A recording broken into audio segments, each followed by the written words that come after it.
everyone, my name is Patruni and I'm back with another vlog. Recently I traveled to Delhi for a talk.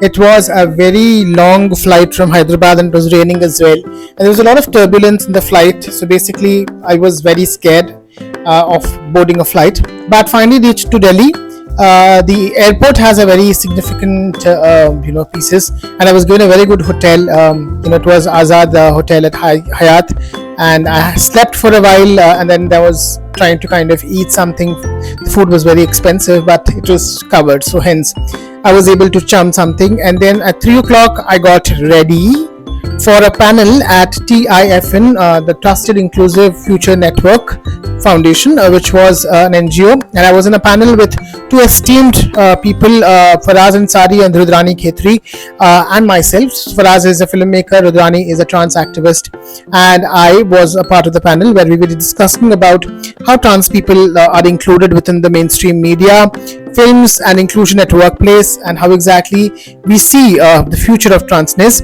Though the event was scheduled around 6 o'clock, I had to little wait to kind of for people to kind of turn up because it was raining over there, and then the panel started. Stories which people are sharing, and usually it's also like having multiple perspectives of a story, and how we kind of making it accessible for people from all walks of life.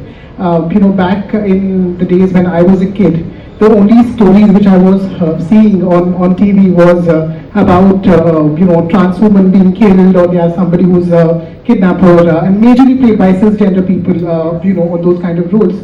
And every time somebody was seeing my femininity when I was walking into a school or walking into my college, they would use that particular name or the verbiages which are used on those films to target me and to kind of demean my existence. That was one of the space where I started using storytelling as a way to vent out my anger.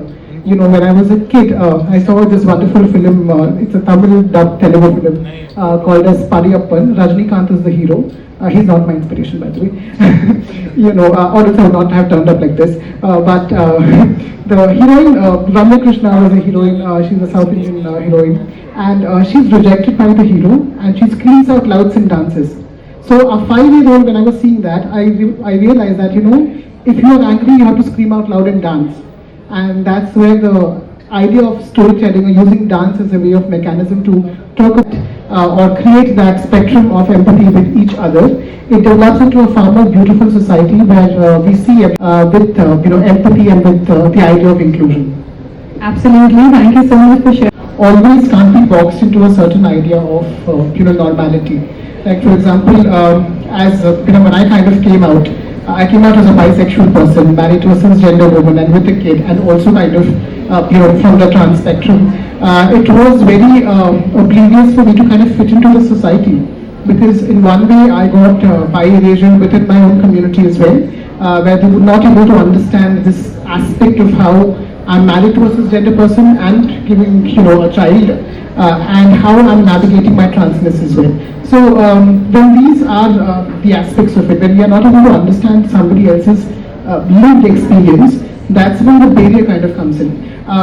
The idea of normality should also change as we are seeing different narratives.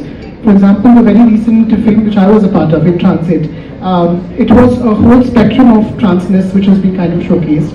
And across that, you would see that within our own families, and these younger individuals can educate their subordinate. And once they do it, the bullying which is happening in schools for children, the atrocities which are happening towards queer people, especially in the education institute, will kind of come down, because we have already made superheroes in these kind of small pockets of education institutions, who would be changing, who would be the smallest plants to grow up as a banyan tree. So I think that is something which is very interesting to look at, and we all need to kind of make shift and see inclusion as a way to react on ourselves and reflect and ensure that we are creating small groups of these communities across. After the panel, I came back and I slept on my bed trying to create some reels as well. I did this crazy Nicki Minaj challenge as a part of the same, but it basically kind of didn't turn up as I wanted, but still it was a very good exercise for me, and especially on a heel and standing up on a table. I tried that a couple of times and then I was super exhausted, so I basically went back and slept. So that was a quick vlog of my Delhi trip. I hope you like it. Please do subscribe for more such content. Thank you.